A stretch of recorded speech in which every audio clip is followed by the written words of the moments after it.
မင်္ဂလာပါရှင်ဒီနေ့ကတော့မနေ့ကပလက်တီနမ်ကျိုးလေးနဲ့ဗဒမြားလေးတွေနဲ့ပလက်တီနမ်ဟန်းချင်းလေးတွေဝေပြတာဖြစ်ပါတယ်ရှင်အဲ့တော့မနေ့ကအခုပလက်တီနမ်ဟန်းချင်းလေးတွေနဲ့အရင်ဆုံးဈေးနှုန်းလေးမိတ်ဆက်ပြီးမယ်နော်ဒီဟန်းချင်းဈေးလေးဆိုလို့ရှိရင်92,000ဘတ်ပါ3တန်းသွားဘောလုံးလေးဖြစ်ပါတယ်ရှင်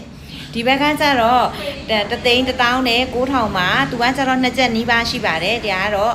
5ထန်းသွားလေးဖြစ်ပါတယ်ရွှေဘောလုံးကြိုက်တဲ့သူတွေအတွက်အရင်အဆင်ပြေတယ်နော်ပြီးလို့ရှိရင်ဒီဘယ်ဘက်လက်စုကပရမများနဲ့စိန်လေးရကြတော့9000နဲ့8000ဘတ်ပါညာဘက်ကကျတော့6000နဲ့8000ဘတ်ပါစိန်ကြီးအများကြီးလည်းပါတယ်လို့ပရမများတွေလည်းအများကြီးပါတယ်ရှင်ပြီးတော့ဆွဲကြိုးလေးကတော့ဘတ်3သိန်းနဲ့1000ဘတ်ပါရှင်ပြီးတော့လောက်ကက်ကလေးရကြတော့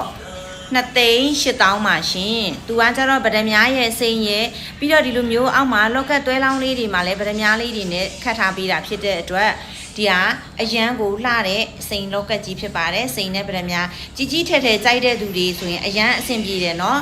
အပွင့်ကအရန်ကိုလှတယ်ဒီလိုတွဲလောင်းလေးတွေထဲမှာလည်းဗဒမြားလေးတွေထည့်ထားပြီးတော့စီထားပေးတာနော်အရန်လှပါတယ်ကဲအခုမနေ့ကလက်တီနမ်ဘောလုံးဆွဲချိုးရဲ့ဟန်းချင်းလေးတွေရဲ့ဗရမများလက်စွပ်လေးတွေနဲ့လောက်ကက်လေးတွေကိုတွဲဖက်ပြီးတော့ဥပြပေးလိုက်တာဖြစ်ပါတယ်ရှင်နဂက်လေးဆိုလဲအရန်လှပါတယ်အဲ့တော့ဘာလေးတစ်ပဲလိုချင်း9ရက်သားသမီးအဆောင်ကြောက်တွေလည်းအားလုံးရပါတယ်ရှင်စိန်တွေလည်းအများကြီးရောင်းတဲ့ဆိုင်လေးဖြစ်ပါတယ်မနေ့ရောင်းပြီးတဲ့ဆိုင်လေးကတော့